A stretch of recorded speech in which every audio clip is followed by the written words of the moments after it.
नमस्कार, ATN live में आपका स्वागत है और मैं हूं चंदन। इधर आपको बताते चले कि चुनाव को लेकर के काफ़ी सरगर्मी बिहार की बढ़ गई है और जो नेता हैं उनका लगभग चुनावी दौरा काफ़ी तेज़ी के साथ बढ़ गया है। हालांकि कोरोना की महामारी चल रही है और ऐसे में अब देखना यह होगा कि क्या बिहार में होने वाले विधानसभा चुनाव ऐन वक्त पर होते हैं या फिर कोरोना जैसी महामारी को लेकर के इसका समय आगे बढ़ाया जाएगा। और इन्हीं सब खास करके सिवान विधानसभा क्षेत्र का जो मुद्दा क्या होगा और यहाँ के जो नेता हैं क्या उन्होंने काम किए हैं या नहीं, और इन्हीं सब मुद्दों को लेकर के आज हम मौजूद हैं जो भाजपा के वरिष्ठ नेता और अधिवक्ता हैं प्रमील कुमार गोप जी। इनके साथ सबसे पहले सर स्वागत है एटीएन लाइव का आपका। मैं चंदन जी आपका स्वागत करता हूं और धन्यवाद देता हूं कि आप जो न्यूज़ चलाते हैं वो बहुत बढ़िया प्रस्तुत करते हैं, इसलिए आपके चैनल का भी एटीएन का भी मैं हार्दिक अभिनंदन करता हूं। सर सवाल यह है कि बिहार में विधानसभा चुनाव होने वाले हैं, अक्टूबर का लगभग समय है और कोरोना जैसी महामारी चल रही है। क्या लग रहा है आपको कि सरकार या फिर चुनाव आयोग ऐन वक्त पे चुनाव करा देगी जो नियत समय है उस समय पे? देखिए, अभी तो हमारा दल हो चाहे एनडीए हो चाहे जदयू हो, वो तो यह मान के चल रहा है कि चुनाव होगा। लेकिन अभी बिहार की जो परिस्थिति है, खासकर कोरोना, साथ में आधा बिहार बाढ़ से डूबा हुआ है, ये स्थिति देख के कुछ शंका जरूर हो रहा है कि चुनाव आयोग कई चुनाव को आगे मत बढ़ा दे। जी जी, और बढ़ाना भी चाहिए क्योंकि अभी जो महामारी है अभी खत्म नहीं हुई है बिहार से, भले ही थोड़ी सी संख्या कम हुई है, तो इसको लेकर के लोग भी दहशत में हैं। हाँ, सही बात है कि लोग दहशत में हैं जी। लोग घर से निकलना नहीं चाह रहे हैं क्योंकि लोगों को डर बना हुआ है। उधर बाढ़ में लोग फंसे हुए हैं, किसी प्रकार रोडों पे बांध पे अपना आश्रय लिए हुए हैं।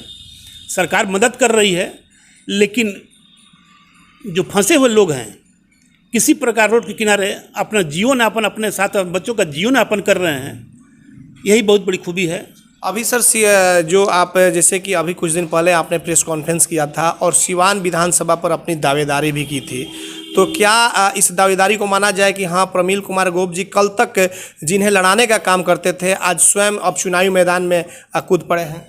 सही बात है कि मैं 1995 से स्थानीय विधायक का साथ दे रहा था। 5 चुनाव लड़ चुके हैं, 2 चुनाव में वो पराजित हुए और लगातार 2005 से लेकर के और 2015 तक 3 चुनाव वो जीतते आए। मैं उनके साथ था, भाजपा के साथ था। भाजपा के साथ तो मैं आज भी हूँ, लेकिन अब परिवर्तन होना चाहिए, मैं ये मान के चलता हूँ। किस तरह का परिवर्तन चाहते हैं आप? उम्मीदवारी के रूप में परिवर्तन होना चाहिए कि कैंडिडेट नया आए कि ताकि कुछ और अच्छा काम हो सके। क्यों व्यासदेव जी अभी उस लायक नहीं है, अब चुनाव लड़ने लायक नहीं है? आपको क्या लग रहा है? वो हमारे बुजुर्ग नेता हैं, आदमी अच्छे हैं जी, इसमें हम बुरा नहीं कहेंगे, अच्छे हैं, लेकिन जो स्मार्टनेस पहले था जी, जो फुर्ती पहले था, वो निश्चित तौर पर आज के डेट में नहीं है जी। तो इसीलिए आप चाहते हैं कि अब विधानसभा चुनाव आप लड़ें? बिल्कुल मैं चाहता हूं। उन्होंने कहा भी था, पिछले विधानसभा के चुनाव में मुझसे कहा भी था जी कि मेरा आखिरी चुनाव होगा, इसके बाद आपको लड़ना है। उसी हिसाब पर मैंने उनका लगातार 5 टर्म में सब कुछ छोड़ करके और उनका साथ दिया। इसके पहले मैं दावा भी नहीं करता था, लेकिन अब की निश्चित दावा कर रहा हूं और मुझे पूर्ण विश्वास है कि प्रदेश नेतृत्व, केंद्रीय नेतृत्व मुझे सिवान विधानसभा से भारतीय जनता पार्टी का उम्मीदवार बनाएगा। जो वर्तमान विधायक हैं व्यासदेव प्रसाद जी, तो वो तो अपने पुत्र बंटी जी जो हैं, मुकेश कुमार उर्फ बंटी, उनको वो लोग प्रोजेक्ट किए हुए हैं और ऐसी चर्चा है कि आने वाले समय में अगर व्यासदेव प्रसाद, उनके स्वास्थ्य सही नहीं है, अगर उन्हें टिकट नहीं मिलता है तो ये बंटी जी को चुनाव यहाँ से लड़ाया जाएगा। ये क्या, इसको क्या माना जाए? ये खासकर बीजेपी में नहीं चलता है कि हम नहीं रहें, हम नहीं लड़ें तो मेरा बेटा लड़े, यानी कि परिवारवाद नहीं चलता है। परिवारवाद नहीं चलता है। तो यह माना जाए कि बीजेपी अगर व्यासदेव जी को अगर टिकट नहीं दी तो उनके बेटे को नहीं देगी, यह मान लिया जाए? ये बिल्कुल मान के चलिए कि जहाँ परिवारवाद नहीं चलेगा, कि हम नहीं रहें तो मेरा बेटा रहे, जी जी, ये पार्टी में न कोई मानता है और न कोई इसको बर्दाश्त करता है। प्रमील गोप जी, आपको क्या लग रहा है कि अब आप अपनी दावेदारी कर दिए तो कहीं ना कहीं जो राजनीतिक कल तक आप दोस्त हुआ करते थे व्यासदेव प्रसाद जी के, अब राजनीतिक, हालांकि व्यक्तिगत तो आप लोगों की अच्छी है, मित्रता है, लेकिन अब दावेदारी के बाद से राजनीतिक दुश्मनी थोड़ी सी बढ़ सकती है और जो कल तक दोस्त हुआ करते थे वो अब राजनीतिक दुश्मन हो जाएंगे, ये थोड़ा सा आप मान रहे हैं? नहीं, दुश्मनी कोई नहीं है। राजनीति में टिकट मांगने का, चुनाव लड़ने का सबको उम्मीद रहता है। जो राजनीति में आता है वो निश्चित तौर से सोचता है कि मैं भी एक दिन चुनाव लड़ूंगा, मैं विधायक बनूंगा, MP बनूंगा, सबको इच्छा रहती है। मैं तो 1980 से भारतीय जनता पार्टी का विभिन्न पदों पर रहते हुए काम करते आ रहा हूँ, लेकिन आज तक प्रदेश नेतृत्व से मैंने कुछ नहीं मांगा। तो निश्चित तौर पर जिस व्यक्ति का मैंने 5 बार साथ दिया, उनसे भी मैं, उनके कहने से मैं तैयारी किया, मैं उनसे भी आज भी उम्मीद करता हूँ कि निश्चित तौर पर मेरे नाम पर सहमति कायम करेंगे, इसलिए दुश्मनी कोई प्रश्न नहीं। आपको लग रहा है कि व्यासदेव जी अपने पुत्र को छोड़ करके और आपको समर्थन देंगे? मुझे विश्वास तो है कि मेरा समर्थन करेंगे। और अगर नहीं किए तो? नहीं किए तो दल के नेतृत्व तो करना है। दल जिसको टिकट देगी तो कार्यकर्ता मेरे साथ हैं, सिवान विधानसभा के कार्यकर्ता। और अगर दल मुकेश जी को टिकट दे दी तो व्यासदेव जी के डिमांड पे, इसे कहा जाता है कि सुशील मोदी के काफ़ी करीबी माने जाते हैं। सुशील मोदी के साथ मैं 1975 से हूँ। जिस समय बिहार का आंदोलन चल रहा था, उस आंदोलन में भी मैं सुशील मोदी के साथ था। सुशील मोदी से पहला परिचय कराने वाला माननीय व्यासदेव जी का मैं खुद हूँ। जिस समय एक बार एक घटना बता देते हैं कि मैं व्यास जी को लेकर गया था चुनाव आयोग में 1994 के लास्ट में।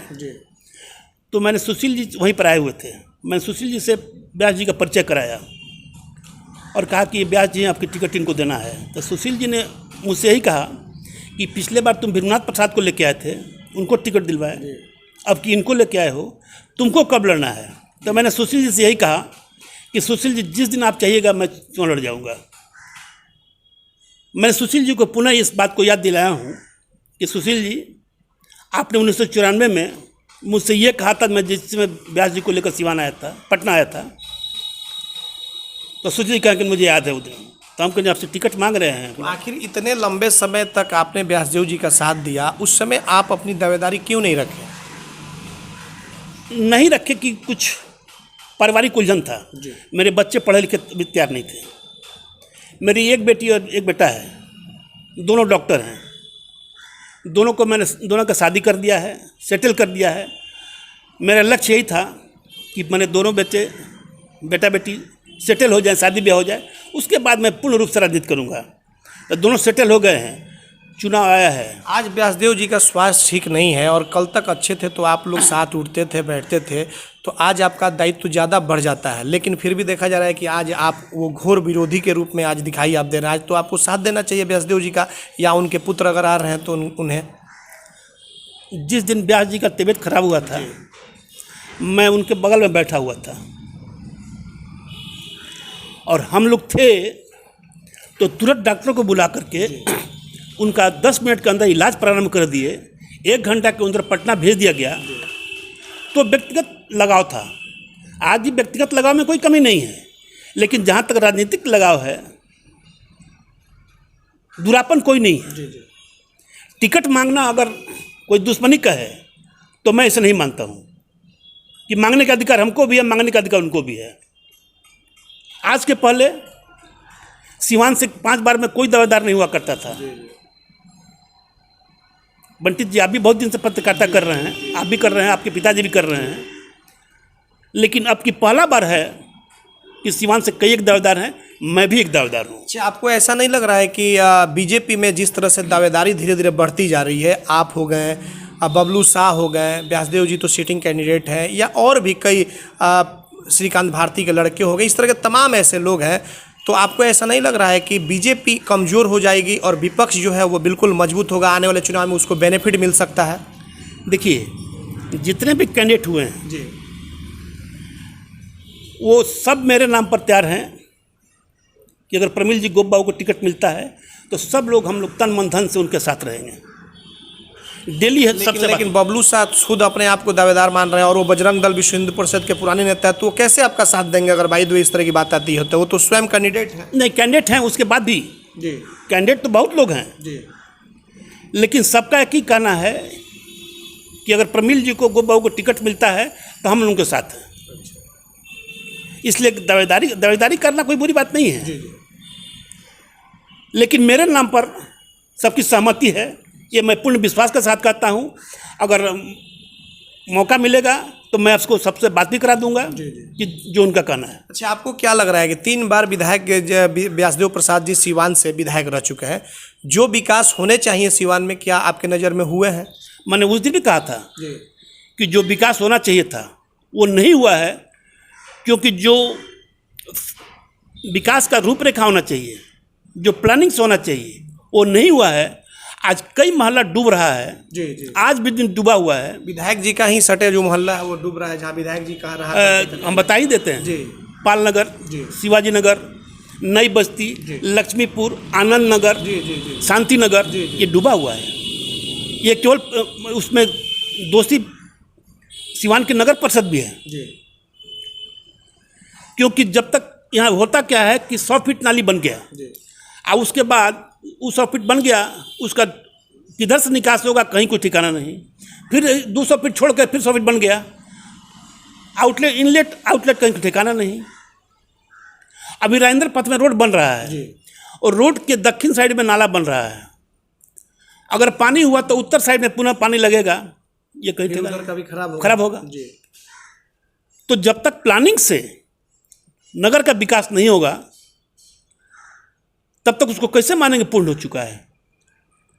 अभी जो रोड बना हुआ है बबुनिया रोड तक रोड बन गया। जी अभी मात्र जो सरकार का टेंडर है वो मात्र 100 गज और बनाना है, बस। उसके बाद और टूटा हुआ है।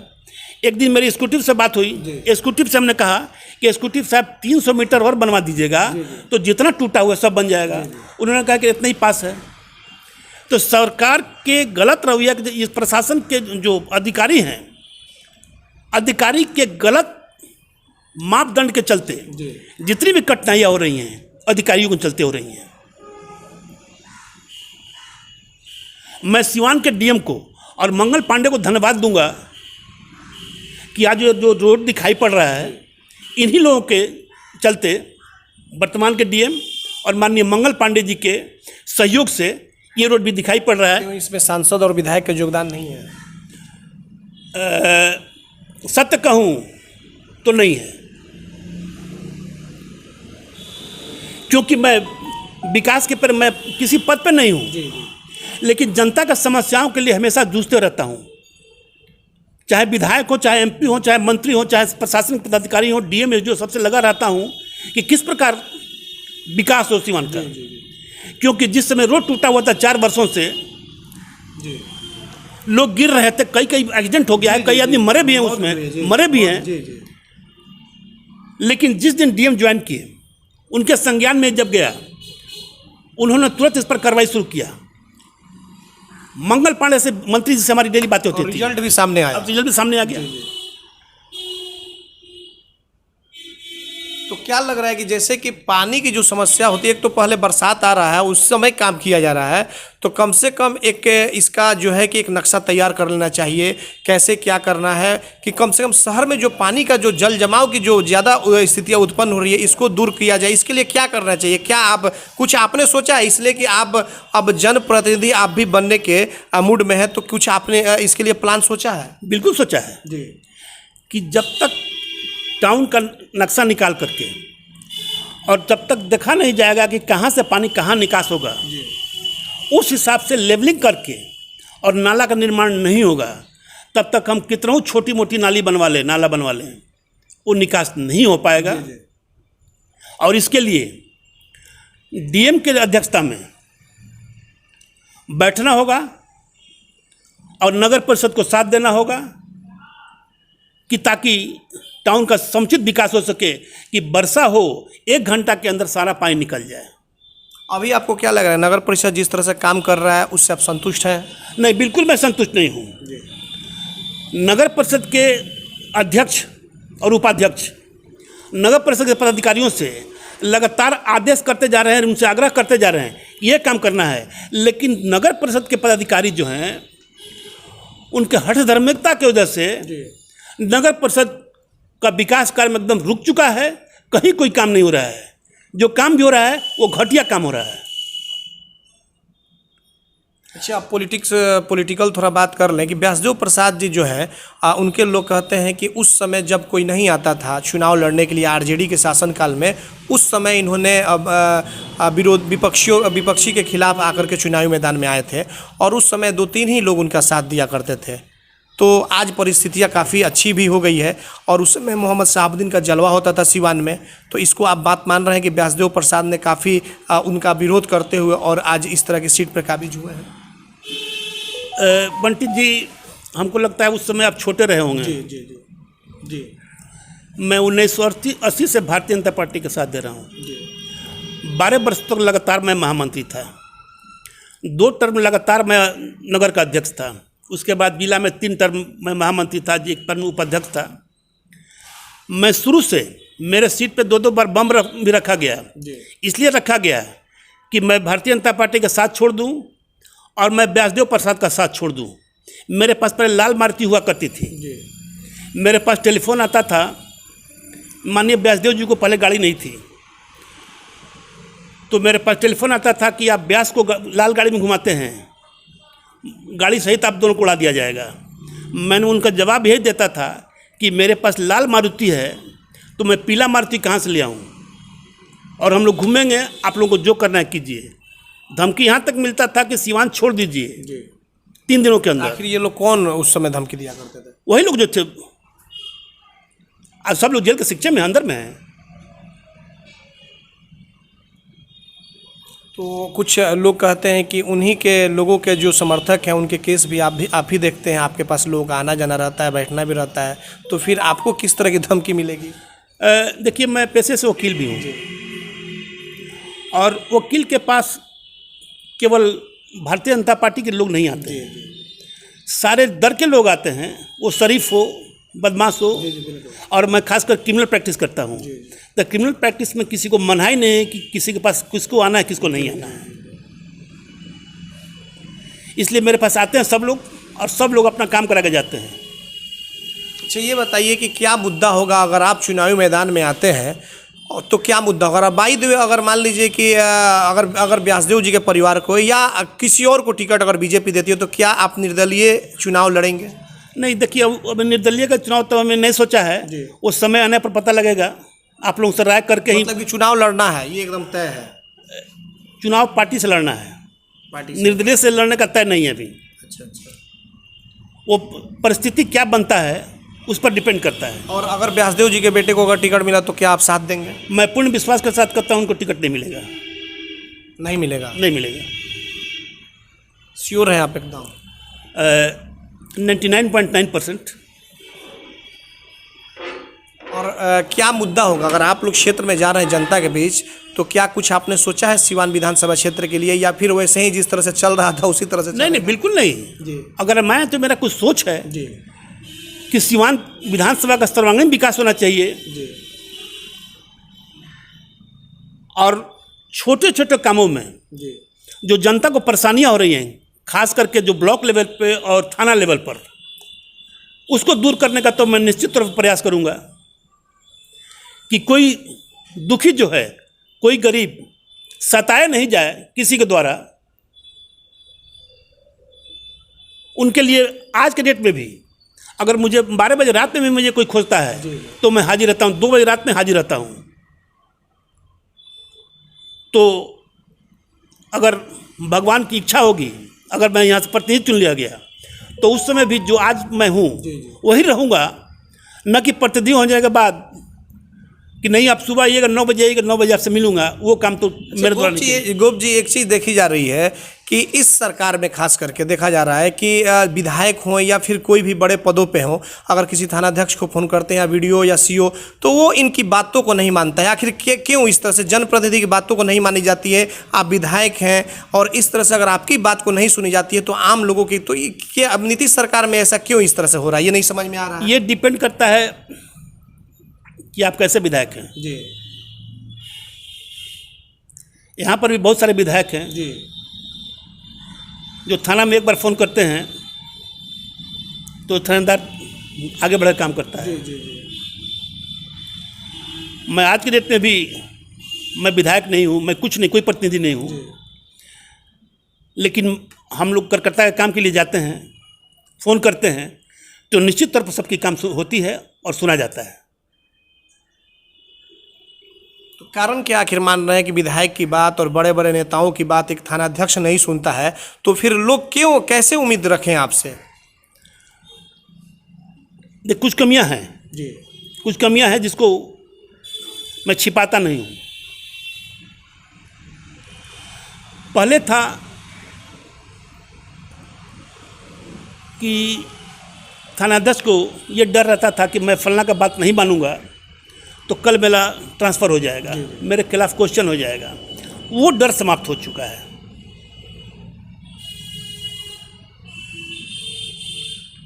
इसीलिए बातों को ये लोग नहीं मानते, इसलिए बातों को इग्नोर करते हैं।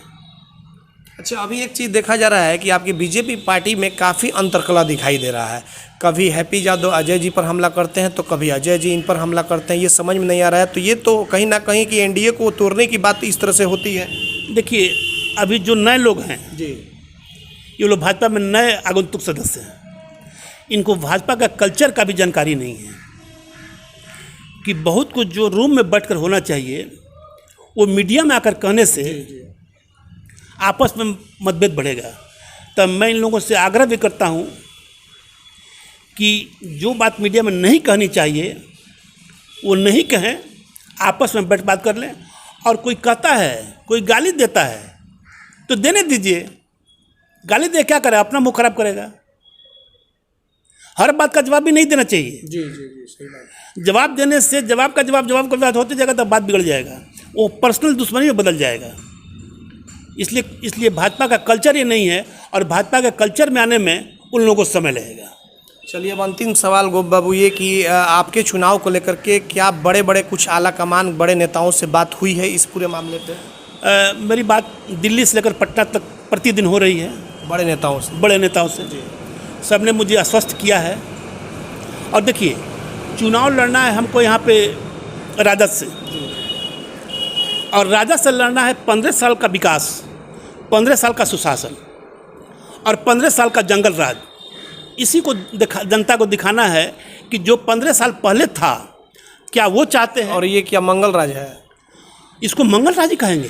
कहाँ से कहेंगे? इसी में तो कई लोगों की हत्या हो गई, राजदेव रंजन की हत्या हुई, श्रीकांत भारती की हत्या हुई, राजीव रोशन की भी हत्या हो गई। हम बता रहे हैं, हत्या जो है ये रुकता नहीं है जी। 15 साल में सामूहिक नरसंहार कैसे हुआ? जी। एक भी नहीं। तो इस हत्या को, ठीक है हत्या हुआ ये मानते हैं, नहीं होनी चाहिए जी। लेकिन जो एक प्लानिंग की तरह होना चाहिए वो नहीं हुआ। नहीं तो स्थिति था कि पहले 6 बजे शाम के बाद रोड पर निकलना मुश्किल था, लोग घर से नहीं निकलते थे। पूरे बिहार की स्थिति ये था। सिवान तो शंकर भगवान के त्रिशूल में बसा हुआ था। हम लोग किस प्रकार झंडा लेके निकलते थे, किस प्रकार भाजपा का झंडा बांधते थे। आपको याद होगा, आडवाणी जी राष्ट्रीय अध्यक्ष हुए थे, पुलिस लाइन में उनका सभा होने वाला था। गोपाल नारायण सिंह प्रदेश के अध्यक्ष थे, वो सिवान में आकर डेरा डाल दिए आईबी में। हमसे बुला के बोले कि प्रमिल जी लोग कैसे आएंगे? हम कहे सर इसके लिए निश्चिंत रहिए, लोग आ जाएंगे। रात में 2-2 बजे रात तक झंडा बनवाना, मंच बनवाना, सिग्रीवाल साहब वहाँ आए हुए थे। जब चुनाव सभा बीत गया तो सिग्रीवाल साहब ने मुझसे तो नहीं, माननीय व्यासदेव जी से, राजदेव बाबू से कहा कि मैं तो अपने ही को मानता था कि एक बात अच्छे करता हैं, लेकिन हमसे 20 जो हैं प्रमिल जी हैं, ये रात को रात भी नहीं समझते थे, दिन को दिन भी नहीं समझते थे, जहाँ खोजो हाजिर रहते थे। तो उस डर के माहौल में सभा करा ले जाना, ये अपने आप में बहुत बड़ी चीज़ थी। जहाँ प्रदेश नेतृत्व जो है सिवान, बिहार में क्या पूरे हिंदुस्तान अडवाणी दोबारा अध्यक्ष बनने के बाद हिंदुस्तान में पहली सभा होने वाली थी, वो भी सिवान में। बिहार के बहुत सारे नेता ये भी प्रयास किए कि अडवाणी जी का प्रोग्राम सिवान में कैंसिल हो जाए। हम लोगों से पूछा गया, हम लोग बिल्कुल कार्यक्रम होगा, कार्यक्रम हुआ। तो डरने कोई प्रश्न उठता है, लड़ाई लड़ा जाता है, मरना तो एक दिन सबको है। जिस दिन मुझे मरना होगा, जब मुझे टेलीफोन से धमकी मिलती थी कि आपको 40 गोली मारा जाएगा, हमने यही कहा कि भाई मरना होगा तो 1 गोली में मर जाएंगे, 39 गोली तुम लोग काहे बर्बाद करोगे। मेरे सीट पर 3-3 बम रखा गया। एसपी ने मुझे बुलाया, एसपी से मैं नहीं मिला, मैंने उनका फ़ोन करके कह दिया कि सर साहब क्या कर दीजिएगा, मैं नाम ही बताऊंगा तो आप कुछ नहीं कर सकते हैं, हम खुद निपट लेंगे। उस समय की परिस्थितियाँ कुछ दूसरी थी। तो उसी परिस्थिति तो दूसरी थी। उसी परिस्थिति को जनता को दिखाना है कि अगर इस चुनाव में अगर वही लाना है तो आप भाजपा को वोट मत दीजिए। जनता को यही दिखाना है कि 15 साल का राज चाहते हैं कि वर्तमान के 15 साल का राज चाहते हैं। अगर वर्तमान का 15 साल का राज चाहते हैं तो भाजपा को वोट दीजिए, वर्तमान का 15 साल का राज नहीं चाहते हैं तो राजद को वोट दीजिए। बिल्कुल, तो आपने देखा कि ये थे प्रमिल कुमार गोप बाबू, जो कि भाजपा के सिवान के वरिष्ठ नेता हैं और एडवोकेट भी हैं। और आपको बताते चले कि जिस तरह से आज इन्होंने अपनी बातों को रखा और एक एक सवालों का जवाब दिया, और कल तक जो साथ में ये लोग बैठते थे, व्यासदेव प्रसाद जो यहाँ के वर्तमान विधायक भी हैं, उनके काफ़ी अच्छे मित्रों में से हैं। लगातार कई बार चुनाव व्यासदेव जी लड़े तो इनका पीछे से काफ़ी योगदान रहा, जिस तरह से सारथी के रूप में जो होता है ये साथ दिए थे। लेकिन आज जो राजनीतिक बगावत होती है करते हुए, और प्रमिल कुमार गोप जो हैं वो सिवान सदर से अपनी दावेदारी कर चुके हैं। और आने वाले समय में देखना यह होगा। एक चीज़ और आपको बता दें कि जिस तरह से लगातार चर्चाएं जो चल रही है कि व्यासदेव प्रसाद जी की जो स्वास्थ्य है वो सही नहीं है, और ऐसे में उनके जो पुत्र हैं मुकेश कुमार बंटी, उन्हें हो सकता है कि संभवतः बीजेपी मैदान में उतार दे। लेकिन इस पर गोप बाबू का सीधे तौर पर कहना है कि 99% किसी भी हाल में मुकेश कुमार बंटी को टिकट नहीं मिलेगा। तो अब ऐसे में इनका जो दावा है ये कितना सच साबित होता है, यह तो आने वाले बिहार विधानसभा चुनाव में पता चल सकेगा। लेकिन इतना तो जरूर है कि कल तक जो मित्रता होती थी, जो एक साथ बैठा करते थे, कहीं ना कहीं जो राजनीतिक बगावत है वो इनमें और प्रमिल कुमार जो गोप हैं इनमें और व्यासदेव प्रसाद में अब धीरे धीरे काफ़ी बढ़ती जाएगी जैसे जैसे चुनाव आएंगे। क्योंकि अब ये भी अपनी दावेदारी उसी सीट से कर रहे हैं जहां से व्यासदेव प्रसाद वर्तमान में विधायक भी हैं। तो देखना यह होगा कि इन दोनों के जो बगावत है यह आने वाले समय में क्या रंग दिखाता है, यह तो आने वाला वक्त ही बताएगा। हमारे सहयोगी आशीष कुमार गोलू के साथ चंदन कुमार, ATN लाइव सिवान।